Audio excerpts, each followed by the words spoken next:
Disney World saw massive crowds throughout 2022, but is that huge surge of guests going to stick around this year? Join us today as we peel back the real reasons behind why we could be seeing some empty days at the most magical place on Earth soon here on DFB Guide.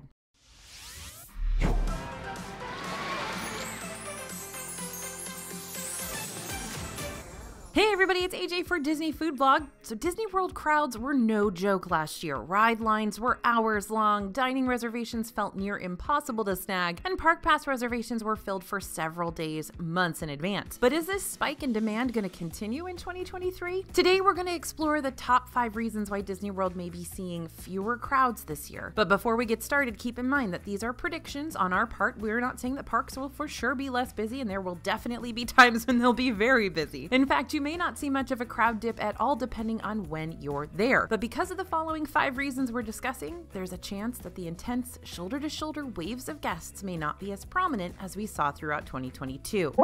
The first reason to explore is revenge travel. Were you part of the revenge traveling phenomenon without even realizing it? In case you haven't heard of this trend before, revenge travel is what we started seeing take place after many of the COVID-19 pandemic restrictions were lifted around the world. As mask mandates disappeared and social distancing became less common, many folks started to pack up their families and take big and extravagant vacations to make up for lost time. People weren't just trying to take vacations that had been previously canceled or postponed indefinitely. Many were also feeling flat out stir crazy, especially since so many workforces had switched over to a work from home environment, giving people less of a reason to leave the house and more of a reason to feel like they were trapped in the same place day after day. On July 11th, 2020, the Disney World parks started to reopen after that long 4-month closure, but parks were kept at 35% capacity. Masks were enforced and temperature checks were mandatory. Slowly but surely, the park started looking more normal though, and though Disney never announced that they'd ever return to full capacity, the parks definitely felt really full. Possibly even more full than pre-pandemic years. But we really saw the biggest spike in revenge travel take place starting in 2022. After the 2022 New Year's celebrations wrapped up, we expected to see the crowd levels die down in the parks like we've seen them do every year before that. But the crowds never fizzled out. Even towards the end of January, we were seeing shoulder-to-shoulder crowds with wildly high wait times, with only a few days of lower crowds sprinkled into the mix here and there. On January 22nd, Alien Swirling Saucers in Hollywood Studios peaked at a 60-minute wait. Buzz Lightyear's Space Ranger spin in Magic Kingdom was at 75 minutes, and Seven Dwarfs Mine Train was getting ready to enter into the 3-hour wait time territory. And throughout the month of February, park pass reservations completely filled up for all 4 parks on multiple days. There didn't seem to be any downtime, and the high traffic continued to spring break and all throughout the summer. By this point, most travel-related COVID-19 restrictions were gone, and many people once again felt comfortable with traveling. But then late August 2022 hit, and we saw a very unusual sight in Magic Kingdom. The ground. Wait, where did everybody go? Suddenly the park felt virtually empty. For the first time in a long time, we saw a major dip in crowd levels. Now, we normally expect this to happen around the beginning of September, since back to school season is also a historically slow time, but we'd become so used to the constant stream of crowds that admittedly it was pretty shocking to walk into a half-empty Magic Kingdom park. We'd almost forgotten what that looked like. Does that automatically mean that revenge travel has reached an end? Not necessarily. After all, the holiday season still hit us with some bigger crowds that reach capacity once again, but holiday crowds are something we're used to. It may seem like travelers might have gotten those bigger trips out of their system though. Experts are starting to hear about a travel switch being flipped as people start to plan for other types of vacation destinations that aren't so over the top and wildly expensive, which we'll talk about more later on. Does that mean revenge traveling is now a thing of the past? Not completely, no. Some travelers might have put off making their big Disney World trips until 2023 simply because that gave them more time to save travel funds to take an even more extravagant trip. Not to mention, those who waited to revenge travel until 2023 will now get to experience the parks with more new and returning offerings that have been added to the parks since the original reopenings, giving guests more bang for their buck. In 2023, those who waited to travel to Magic Kingdom until now could get the chance to see the brand new high-speed coaster Tron Light Cycle Run, the recently reopened Walt Disney World Railroad, the addition of the Hatbox Ghost and Haunted Mansion sometime in 2023, the comeback of Happily Ever After for a new Nighttime Spectacular, and the return of Princess Meet and Greets at Cinderella's Royal Table on February 28th. The new offerings will continue to pull people back to the parks for sure, but the big stir-crazy movement should be simmering down at this point, meaning regular, down, and peak seasons could start to make a comeback. Another reason why Disney World could be a little emptier in 2023 is that Disney Vacation Club members have used their stocked points. DVC and non-DVC members were all impacted by the unpopular changes that took place within this program during the pandemic. But first, a brief catch-up on what this actually is. Disney Vacation Club is essentially a timeshare program strictly for the Disney company. DVC members get a certain number of points to use each year, and they can spend those points to purchase stays at various DVC hotels on Disney property, or on cruises or other locations around the world. If members don't use, or at least bank, their points each year, the points will expire and all that vacation money will be flushed down the drain. When the Disney World parks closed in 2020 due to the COVID-19 pandemic, Disney allowed DVC members to pause the timeline of using their points for the duration of the closure. Those points would roll over to be used later on, once the parks were open again. Easy enough, right? However, the same policy that paused the points timeline immediately ended as soon as the parks reopened. That meant a lot of DVC members needed to use their points within the next year, 2020 to 2021, in order to prevent their points from expiring. And since the option to roll over extra points had ended, there was now a limited window that DVC members needed to visit Disney World or risk wasting thousands of dollars. So those intense crowds we were seeing in 2022 weren't just revenge travelers flooding the parks. A lot of the guests were also Disney Vacation Club members trying to use up their points before it was too late. That also meant many DVC resorts were booking up faster than usual, leaving DVC members with some slim pickings when it came time for them to book a room, and that was a frustrating ordeal for members too. Now that it's been over 2 years since the parks reopened, the surge of visitors due to the DVC points debacle is finally starting to slow down, and members are finding rooms easier to book again. But even now, DVC members are still using third-party rental sites to help them keep from losing thousands for vacations they're going to have to skip out on in 2023. Third-party DVC rental sites like our friends over at David's DVC Rentals, they allow Disney Vacation Club members to rent out their unused points to non-DVC members to purchase a much cheaper stay in a larger room. Though non-DVC members are absolutely allowed to purchase DVC hotel stays directly through Disney, renting through a certified third-party rental service can help you save hundreds as well as help DVC members earn back some of that money they would have lost otherwise, so it's a win-win. Of course, there are a few pros and cons you'd need to weigh before jumping all in and using a DVC rental service, but you can learn more about David's specifically by checking out our Secret to Saving Hundreds on Your Hotel Stay video on our YouTube channel when you got time. Another reason you might see an emptier Disney World in 2023, people might be burnt out. I already talked about how revenge travel has started to chill out, but people aren't necessarily done with traveling, period. They may just be done with traveling to Disney World. So many people have visited the Disney parks in the last couple of years. It was definitely a travel flavor of choice when things were going back to normal. People wanted to get back and hug characters again for the first time, or watch the fireworks make their grand return, or just be somewhere that promised a magical experience, especially in the midst of such shaky times as we saw during the pandemic. So people traveled, people paid lots of money, people got their fill of hugs and Mickey bars and shocking crowd levels, and now they're good for the next couple years, if not longer. But there are other reasons aside from sowing those stir-crazy oats that are preventing people from returning to the parks in 2023. Some are just straight up burnt out on all things Disney. One factor that could certainly be contributing to Disney World burnout is the consistent stream of price increases. I can practically hear some of you nodding your heads right now. We've seen park tickets, merchandise, food, hotel stays, and, well, pretty much everything getting more and more expensive in Disney World. And a lot of those things were free before last year. For example, we saw hundreds of menu items in the parks and at the hotels receive multiple price increases in 2022. I'll add a link to our post that covers all the many increases we saw happen in October down in the description below. And then extra surge prices caused increases without fully admitting to said increases.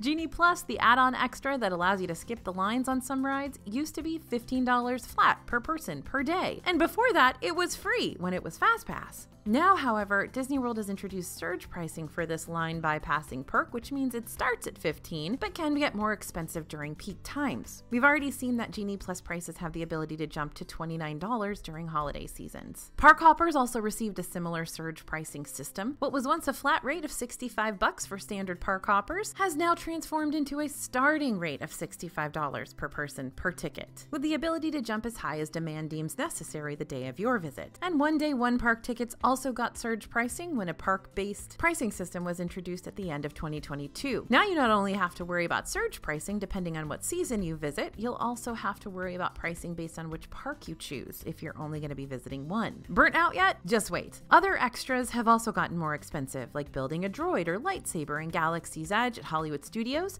and some perks like the Disney Dining Plan have still not returned. So those benefits aren't available to potentially balance out some of the more expensive changes. Many guests claim to be staying far away from the parks until the price spikes are under control, and though surge pricing may cool down a bit in 2023, price increases aren't anything new and they're not going away anytime soon either. So if you're waiting for the parks to get cheaper before you visit again, you may be waiting for, well, forever. But it's not just prices that people are growing tired of. It's also the complicated planning measures. Disney World is no longer a vacation destination where you can just wake up one morning and go, gee, I'd sure love to go to Disney tomorrow and have the best day ever. If you don't start planning months in advance, you could miss out on dining reservations, park tickets, park passes, hotel rooms, not to mention if you don't study up on Disney's planning services like Genie Plus and mobile ordering and virtual queues, then you might be left in the dust, dazed and confused, wondering how other guests are able to make their way around all these lines and crowds. And when you want a vacation somewhere with as little stress and pre-planning as possible, it might exhaust you to just hear about all the pieces and parts involved in pulling off a successful Disney World vacation. While Disney World continues to be an expensive and complicated trip, travelers aren't necessarily pulling back on vacationing, but rather taking their travel bug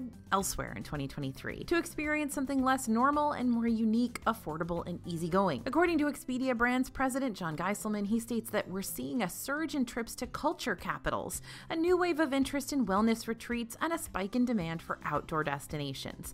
Not a new normal, but people branching out to unexpected trends in what we're calling the no normal. So that means there may be a spike in traveling to places with cultural festivals or interactive art exhibits or destinations that you just have to go and not overthink or overspend to have a good time. Despite the ever-increasing costs of a Disney World trip and the ever-changing rules to how a Disney World trip needs to be planned, that's what the DFB team and I are here for, to help you ride those waves of change without falling overboard. We got a couple of videos out now that provide the newest and best pro tips, as well as new ways to save in 2023 that could help you tremendously as you start to plan your Disney World vacation. But keep in mind that in order to pull off these major savings and Disney travel hacks, there is definitely some extra studying you're going to need to do. We do a lot of this research for you, but you'll be the one who needs to execute these tips and decide what works for you and your family. That being said, our friends over at Small World Vacations can lift a lot of that planning burden for you, as well as help you save the big bucks along the way. This is a free and authorized Disney vacation planning service that can help customize your trip and find you extra savings without you having to worry about doing a lot of extra work to get her done. I'll link the Small World Vacations info down in the description below, so make sure to reach out to them if you're looking for a free vacation quote.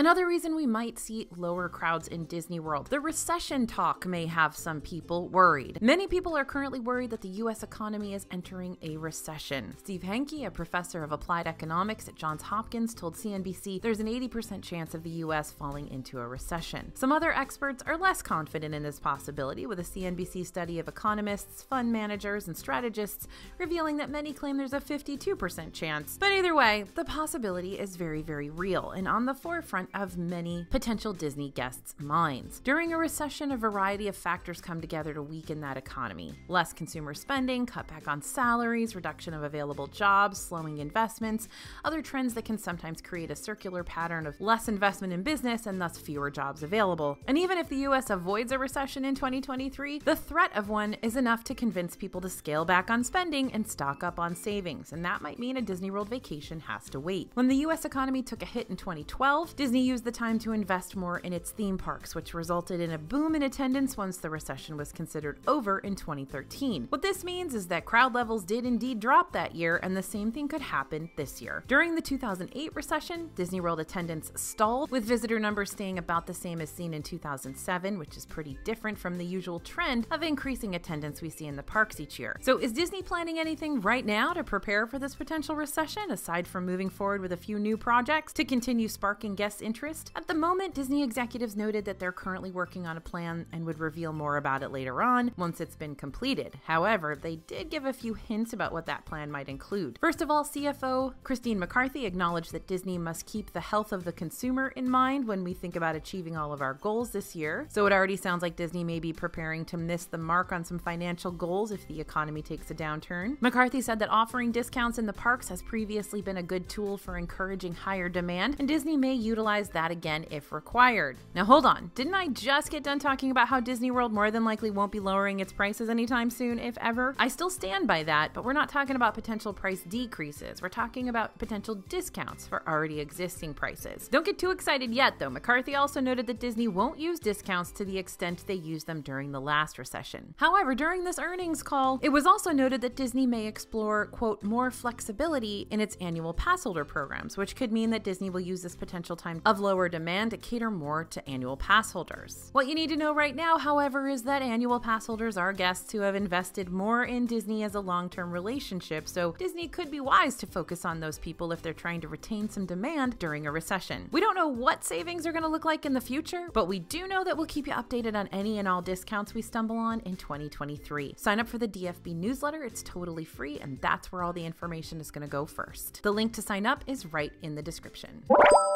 And another reason why Disney World could be a little emptier in 2023, guests are tired of the political drama. Let's go back to the burnt out point real quick, because this is basically a piggyback off of that. So many people are tired of the political drama that Disney's been wrapped up in throughout 2022. So let me get to the core in case you missed it. The Reedy Creek Improvement District is a special governing body that operates only on Disney World's land. It was created for Disney World in 1968 and has operated since then essentially as a county government. Has its own fire department, its special taxing laws, and contracts law enforcement from the surrounding area. Earlier this year, Governor Ron DeSantis in Florida signed a bill into law that will dissolve the Reedy Creek Improvement District effective in June 2023. And this happened shortly after the Disney company spoke out against the new parental rights and education law, referred to by critics as the Don't Say Gay law. We've seen both the governor and the company retaliate against one another as the drama has unfolded, and that means Disney's been in the news quite a bit lately, but not for the reasons we're used to. One of the big reasons guests travel to Disney World in the first place is to escape those real-world crises and just take a break from it all. We get to suspend our disbelief for a short period of time, maybe over just a weekend or a 7-day getaway, and be a part of something that takes us back to our childhood, where we can come face to face with dinosaurs and sing along with purple dragons and give a hug to Mickey Mouse. So when reality bleeds into what's supposed to be our safe or happy space, it becomes less appealing to go there. So some guests may be getting tired of it all and stepping away from the drama. But there are some people who hope that maybe some of this drama can be smoothed over now that Bob Iger has stepped back into his role as Disney's CEO. But unfortunately, a solution to this crisis won't be as easy as shaking hands and making bygones be bygones. After all, Iger actually spoke up against the Don't Say Gay bill sooner than Disney as a company did. Back in February of 2022, Iger retweeted a statement from President Joe Biden which criticized the bill as hateful. Iger stated, "I'm with the president on this. If passed, this bill will put vulnerable, young, LGBTQ people in jeopardy." But Iger's ability to handle complex issues in a finessed way should not be underestimated. After all, Iger isn't just any replacement. He served as the CEO of Disney for 15 years before former CEO Bob Chapek's term, meaning he likely already has a relationship, or at least a reputation, with many Florida politicians. This could aid in smoothing things over, or at least getting a resolution Disney can be happy with. But even still, Disney has been in the political limelight for a while now, and Disney guests may need a break from the parks for those reasons alone. All of these factors could point to fewer crowds in Disney World in 2023, but we've also seen that over the last year, the price increases and political drama haven't been enough to keep people away from the parks. Guest attendance is still up from previous years despite all the changes, so it'll be interesting to see how 2023 crowd levels play out now. If you want to try to guarantee a less crowded park day during your 2023 vacation, regardless of if the parks seem more empty or not, try out the following tips. Use Disney Resort benefits. All Disney World guests staying at a Disney-owned resort will have access to that early theme park entry, which will allow them to enter into any of the parks on any day 30 minutes before they open to everyone else, meaning you can get ahead of the crowds and onto your favorite rides without having to worry about peak wait times.